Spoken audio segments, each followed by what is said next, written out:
freezing temperatures slam Western Washington. Right now, we're tracking delays, cancellations, collisions, and water main breaks across the state. We're expecting a quarter-inch of freezing rain, so that's just about the most treacherous conditions you can imagine. Buses, nobody should be out when it's like this. This is ridiculous. We got here early enough. It's just, the lines are insane. We weren't able to get enough of the bags out onto aircraft as fast as possible. Our news and weather departments are watching the timeline for the system moving in and everything you need to know to stay safe. King 5 News at 6:30 starts right now. It is frigid across Western Washington. A live look across the Puget Sound region tonight. Today's highs barely above 20 degrees. And here's a look at the temperatures in our area right now. Tonight's lows are expected to drop well into the teens. Right now, these temperatures are very bad news for those living in the San Juan Islands. Thanks for choosing King 5. I'm Madison Wade. I'm Joyce Taylor. Good evening. Orcus Power and Light reporting a county-wide outage, meaning every island and almost every customer across the San Juan Islands is without power this hour. We're told this is due to an issue here on the mainland. And in just the last 30 minutes, we were told that there is no estimate on when this power is going to be restored. So these temperatures also causing trouble with the water supply. We're tracking at least 2 water main breaks. The first, this one in Olympia. Water service is now restored after a main break in the Briarwood subdivision. And this was the scene on I-5 earlier this afternoon. Seattle Public Utilities saying that this break happened near Olive Way and Melrose Avenue.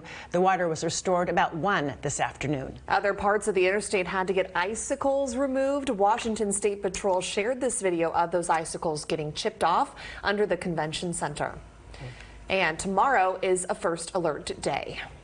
We're going to get to how this freezing rain, the snow, the cold temperatures are all impacting holiday travel in about 90 seconds. But first, the bigger picture.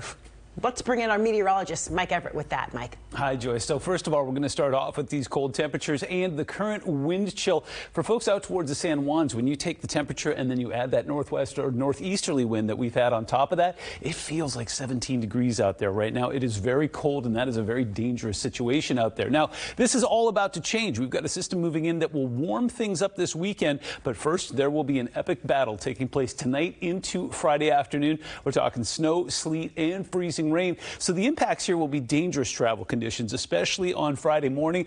Down limbs and power lines, in addition to what we're already experiencing now, and the additional power outages that are possible. Now take a look at this, an epic battle setting up across the Pacific Northwest. In fact, we're going to be right in the middle of that. This cold, dry air that's very stubborn, refuses to move, is going to meet up with this warm and wet air that's going to battle right over top of it. So we talk a lot about freezing rain. What is it? Well, basically, when you've got water falling through a relatively warm patch of air, it goes down into that cold air and then freezes on contact. So what we're looking at is the potential for some of that to actually freeze on contact when it hits a lot of things like trees and power lines. We'll talk about how long this lasts before it all switches over to rain, coming up in your full forecast just minutes away.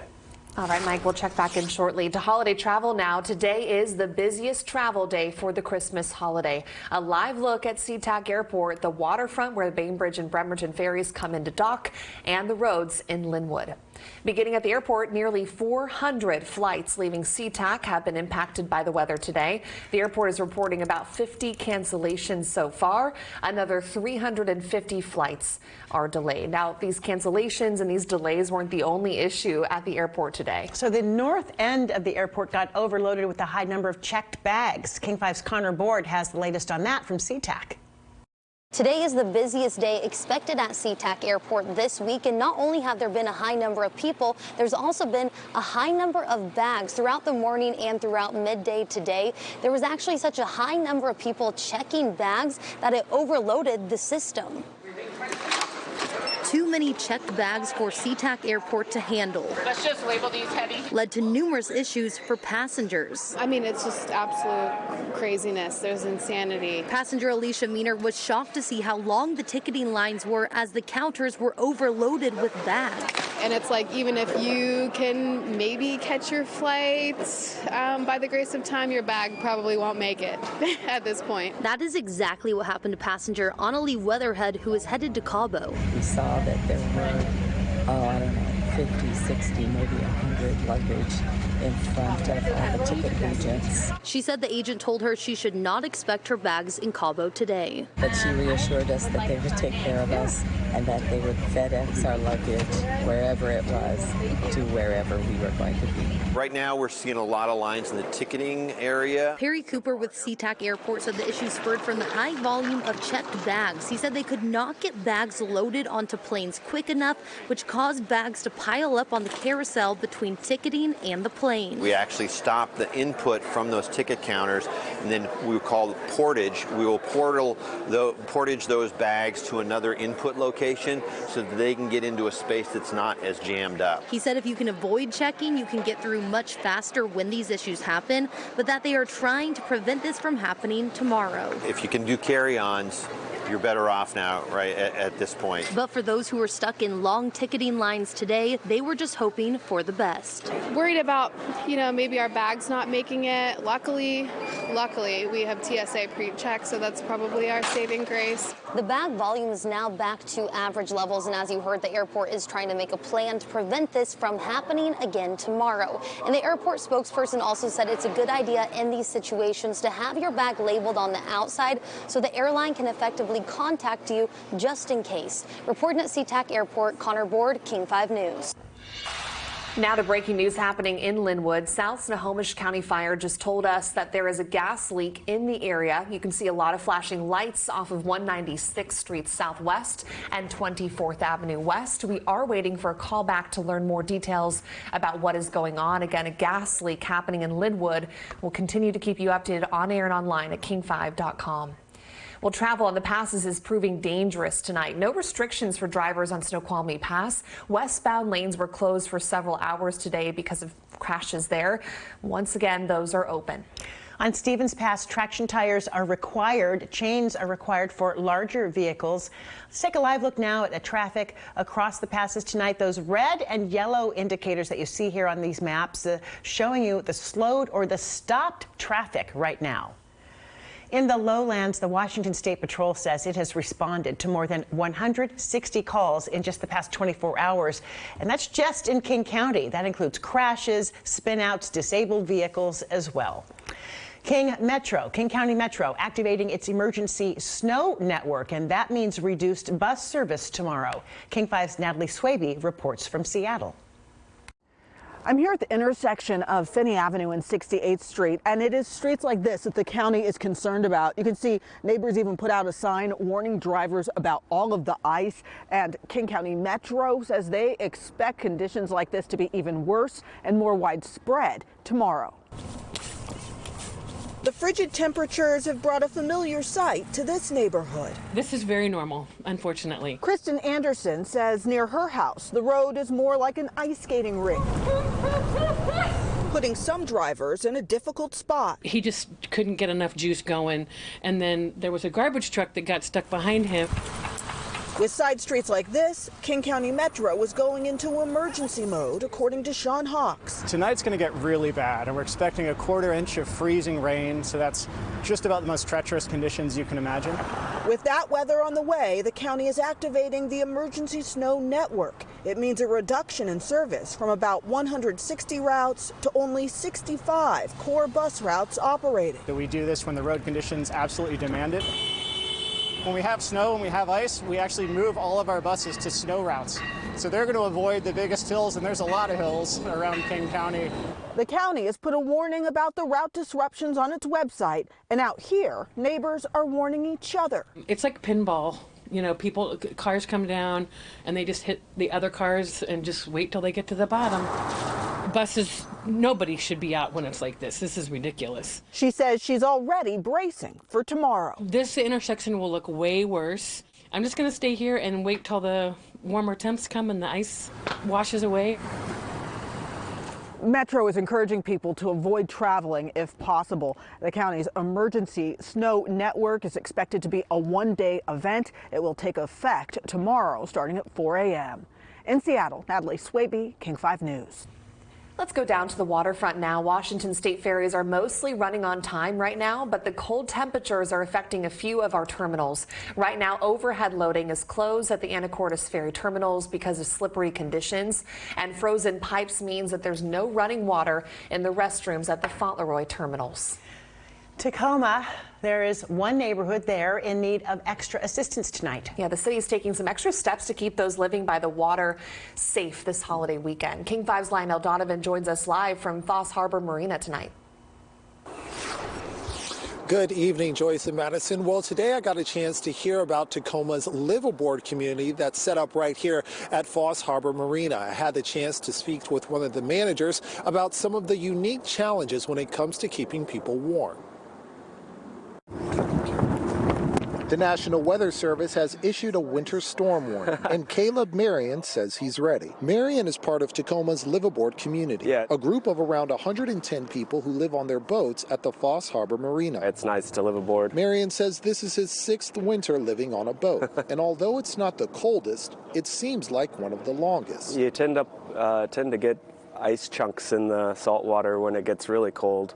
But this is up there with one of the longest streaks I've seen where it stayed below freezing. Which is why Marion says it's vital to prepare early. Running a boat, even in the summertime, you're managing your water supply and your electricity and things like that. So when the cold weather comes, you just push that forward. You have to do things ahead of time a lot more. The marina's manager, Taryn Todd, hopes Marion's neighbors will hear that message. I don't feel like an employee at the marina. I feel like part of the family here. Todd makes sure the marina's liveaboard community have the necessities to endure the cold. Toilets and showers. The marina had their portable water line shut off at the docks since Monday to keep them from freezing. But now people are starting to run low. We've had to arrange running hoses down to our fuel docks so they can move their boat over to fill up if they need.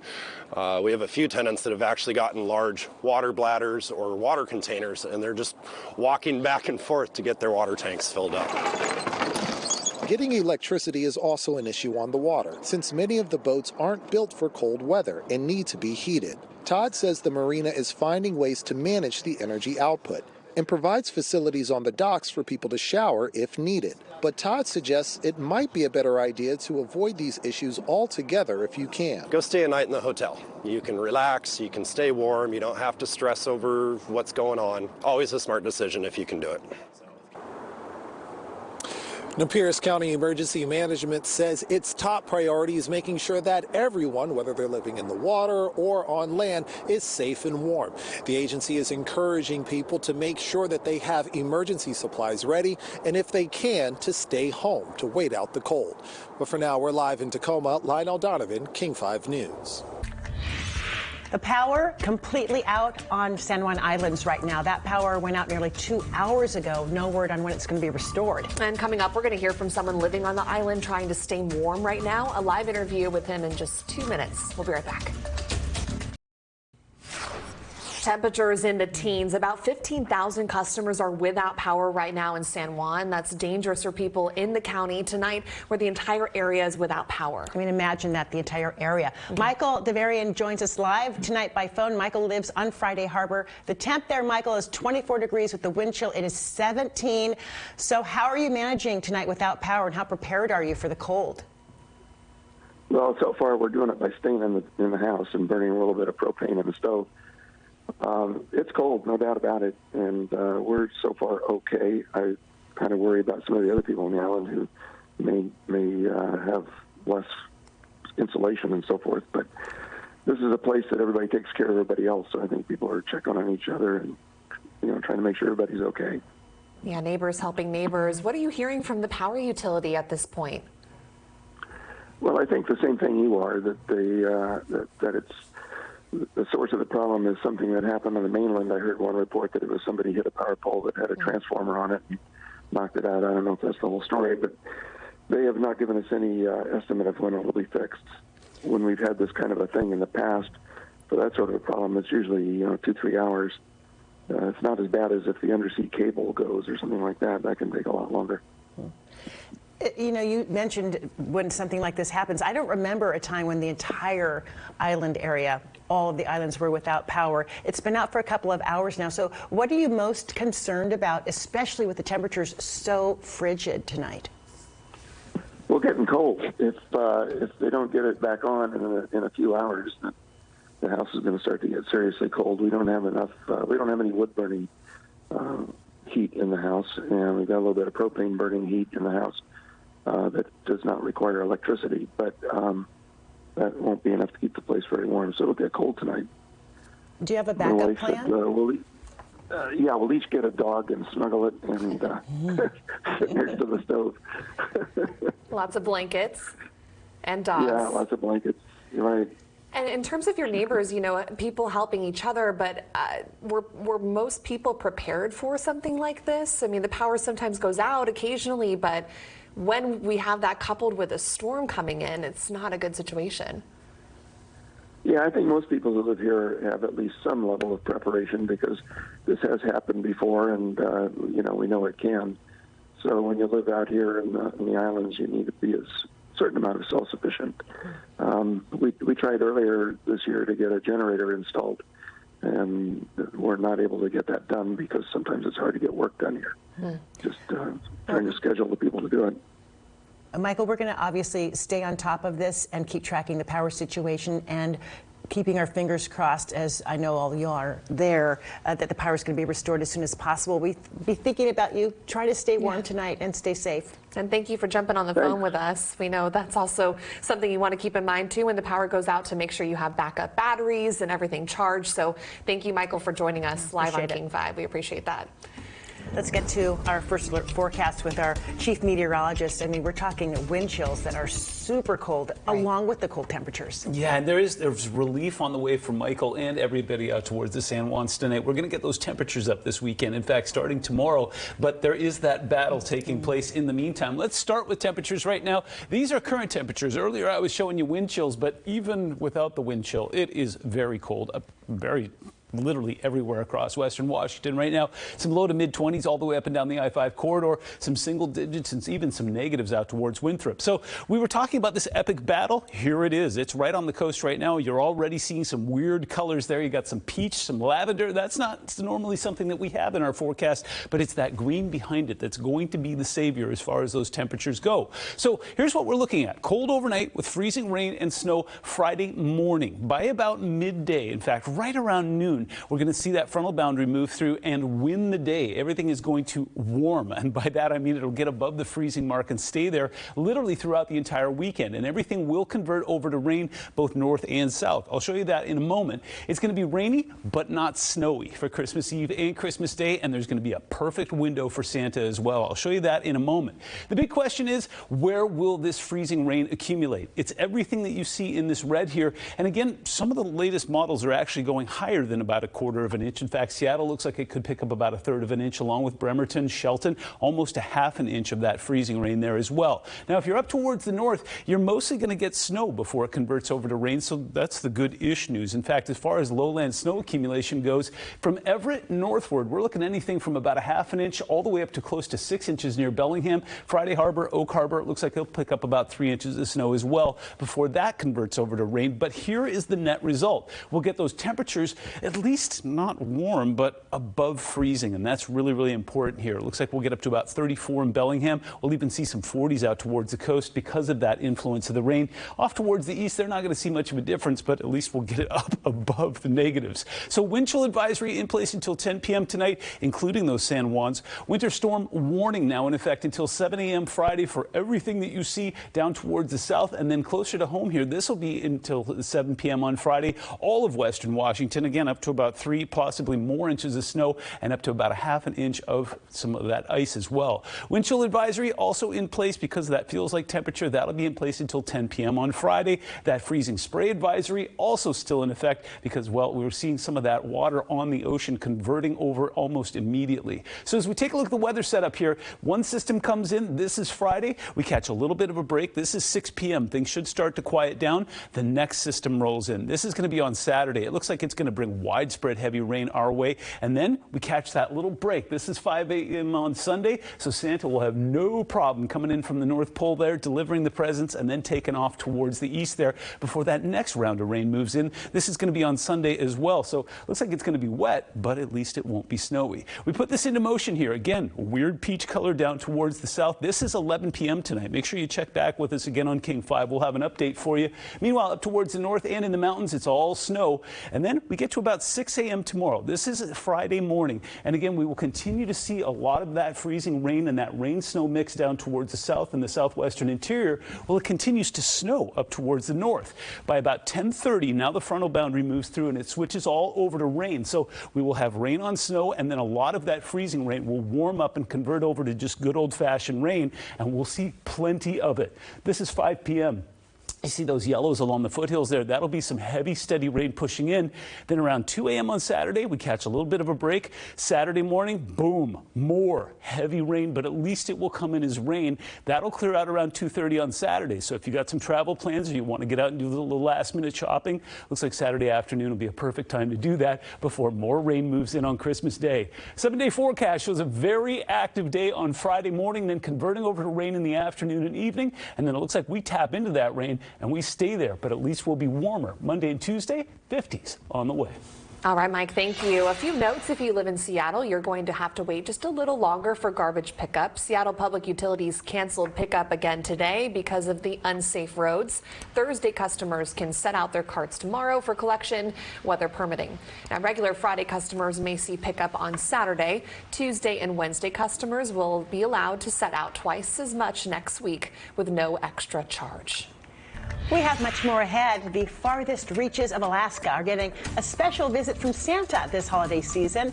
Ahead in this half hour, the team of elves delivering thousands of pounds of Christmas presents.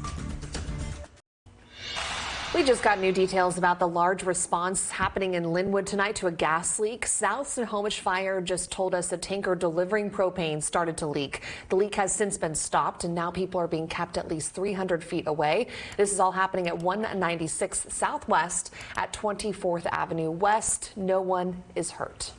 Spreading holiday cheer to the farthest regions of Alaska. A team of 6 Santas, 16 elves, 14 pilots delivered 2,000 pounds of presents this month to the 7 remote villages on Kodiak Island. Yeah, the organization Spouses Association of Kodiak says it's been a Kodiak holiday tradition for 46 years. It all started in 1974 when a Coast Guard pilot noticed children in Kodiak's remote villages had limited opportunities to interact with Santa and receive gifts. Well, today the organization shops for more than 180 kids and 35 teachers in the villages. Christmas always comes. Yeah. Ahead for King 5 News at 7 o'clock, up to the minute coverage of our winter weather slamming Western Washington. Yeah, we're going to hear a live interview with Orcas Power and Light as crews work to get power back on in San Juan County. Plus, one organization is working to keep those on a low income warm tonight. How you can help paying your utility bills. King 5 News at 7 coming up in just 2 minutes.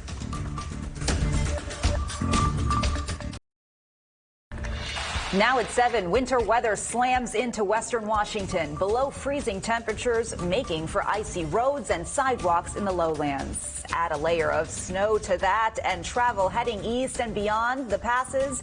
Very dangerous right now. This weather creating trouble on the tarmac. We're tracking hundreds of flights either delayed or canceled at SeaTac Airport right now. And for those not traveling, there is a group working to help keep you warm inside your homes. What those living with low income need to know. King 5 News at 7 starts right now.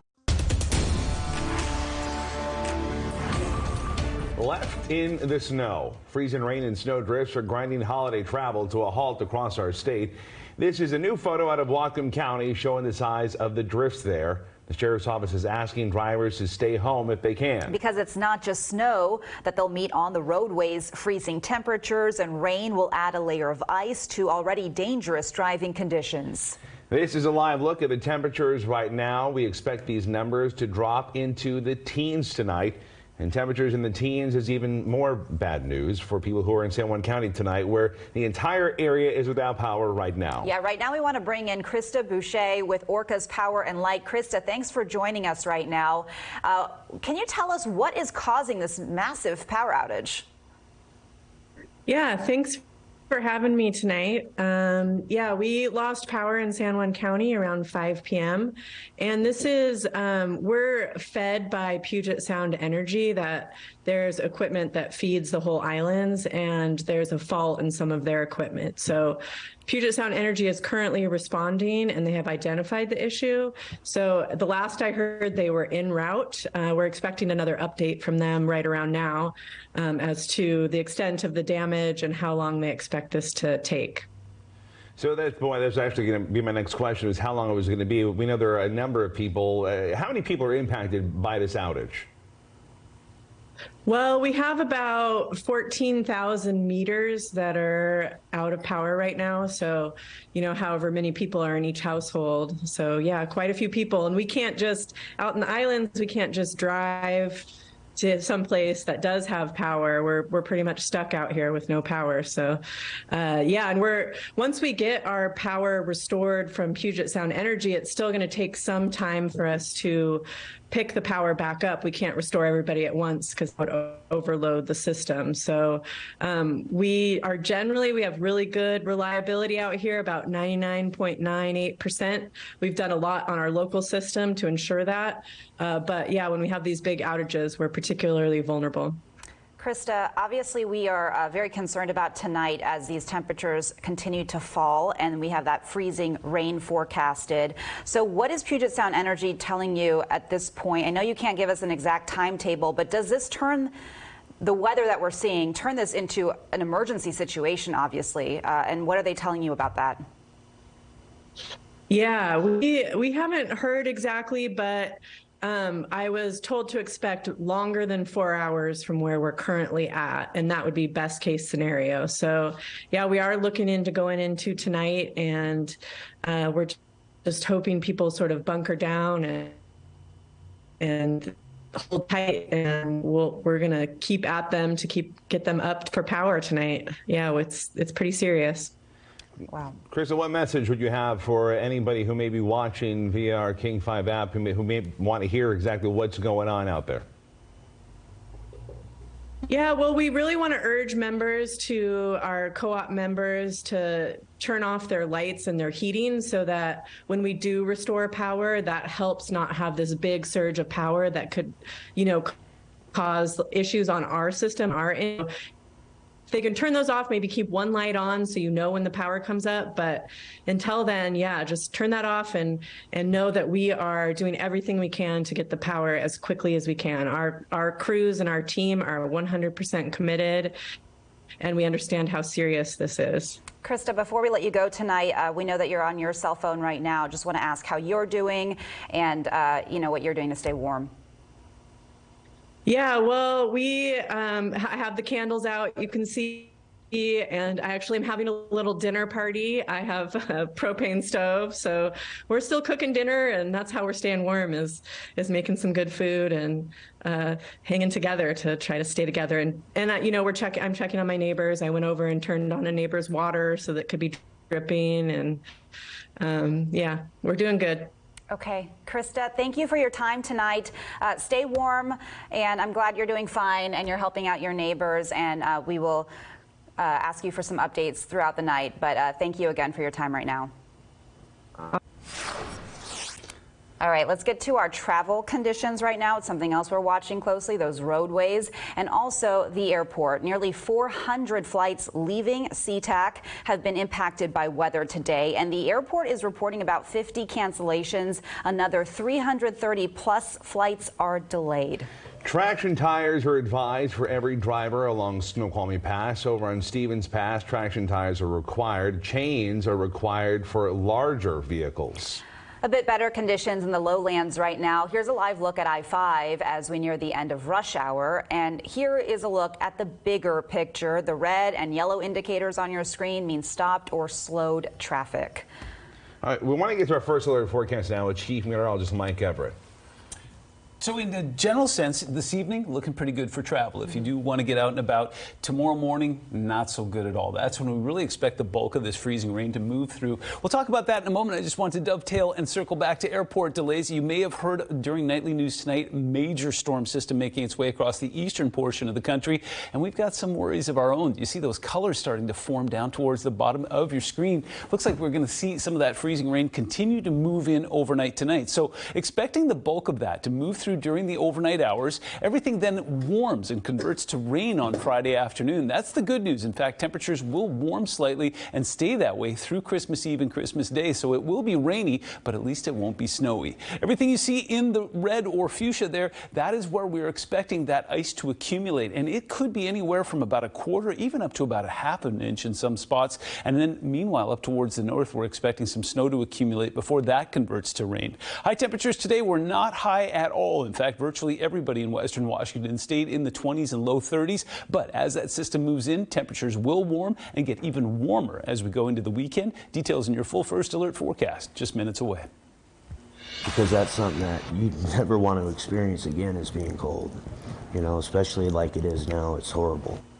If you're looking at a big utility bill this winter, you are not alone. On average, Americans are seeing the highest utility bills in more than a decade. King 5's Kristen Goodwillie reports from Seattle.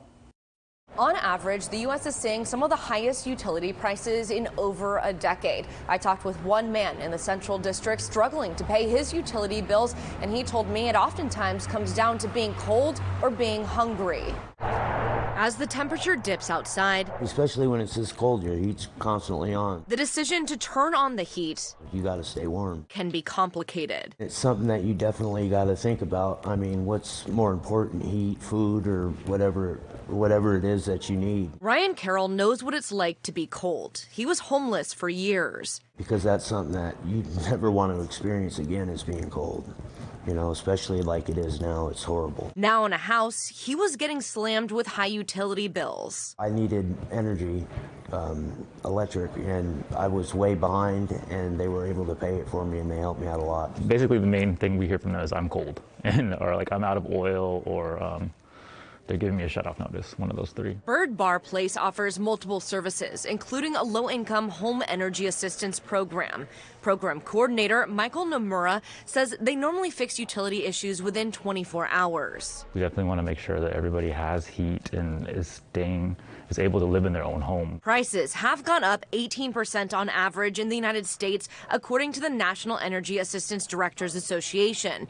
Nomura says there's been a greater need coming out of the pandemic. Eviction moratorium ended, and then like the utility moratorium ended as well, so it kind of all compounded at the same time. As the temperatures drop tonight, Carroll says he's grateful and encourages anyone in need to reach out for help. It's good to feel, you know, better about my circumstances and things like that. And in just the last couple of days, Congress provided $6 billion in their latest omnibus spending bill that goes directly to families struggling to pay their energy bills this winter. Here in Seattle, I'm Kristen Goodwillie, King 5 News. There's a good chance your power could go out over the next 24 hours. If you need somewhere to go, warming shelters are open across western Washington to help keep you out of the cold. Call 211 and enter your zip code to get the closest options to you. Tonight, BloodWorks Northwest says it's experiencing a critically low blood supply heading into the holiday weekend. Seattle Fire Chief Harold Scoggins and Seattle Police Chief Adrian Diaz did their part today, donating blood at the Seattle Central Donor Center. BloodWorks Northwest says the holidays are typically a time when blood supply gets low, which is why it needs donations more than ever. We've lost 1,600 cancellations due to the weather, and people not being able to make it to their blood appointments because of holiday travel and people getting ready to see loved ones. Donations normally go down, but with the added element of the weather, this is usually what happens.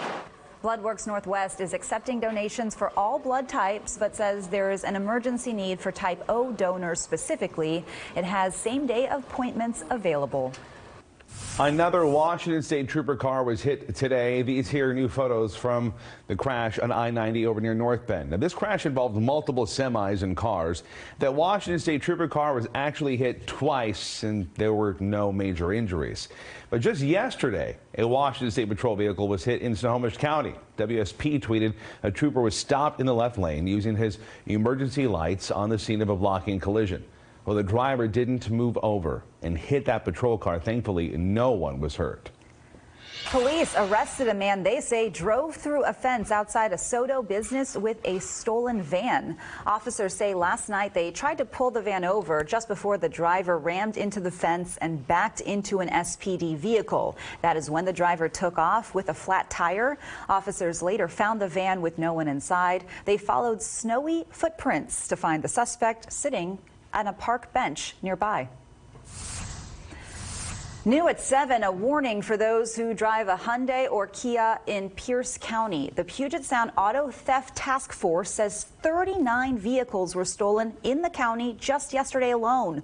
20 of them were Hyundai and Kia models. The task force says you should consider getting anti-theft devices like a steering wheel lock, and those can be purchased online for about $40. One Kirkland teen has a new mission this holiday season. Next on King 5, how he's working to make sure every single letter to Santa makes it to the North Pole. And it looks like Santa's trip to the Pacific Northwest should be just fine, but we've got some work to do between now and then. We're tracking that and some warmer temperatures through the holiday weekend when we come back. Power is completely out in San Juan County. Orcas Power and Light is reporting a county-wide outage affecting every island and almost every customer. We are told this is due to an issue here on the mainland. There is no estimate on when power will be restored. Now, we just spoke with the power company live on our air about 10 minutes ago. We were told the outage will likely last 4 hours minimum. We're going to follow this minute by minute all evening long. Stay with King 5 both on air and online for the latest information. The city of Kirkland awarded a local teenager for his community service. He's an artist, and his latest work helped brighten up the holidays for local families. King 5's Chris Cashman has his story. To Santa. An exclusive look at some wishes on their way to Santa in the North Pole. Only slightly warmer here in chilly Kirkland, where a teenage do-gooder is at it again, using his art skills for public enjoyment and for purpose. He actually received an award from the city, in part for his latest efforts to help make sure Santa gets all their letters. I was awarded the Giving Back Award by Kirkland Downtown Association, presented by Amazon, and I just love being able to make the community a brighter, more vibrant place, and projects like these are the most fun for me. Earlier this summer, I led over 370 volunteers between 2 Save Our Salmon murals. Santa's mailbox here has been a Kirkland tradition since 2016, so the mailbox had a lot of wear and tear from being out all winter the past few seasons. So Kirkland Parks and Community Foundation called on me to give it a new paint job so it looked fresh and brightened up for the new season. How will Santa get the letters out? Oh, he's got every kind of key there is.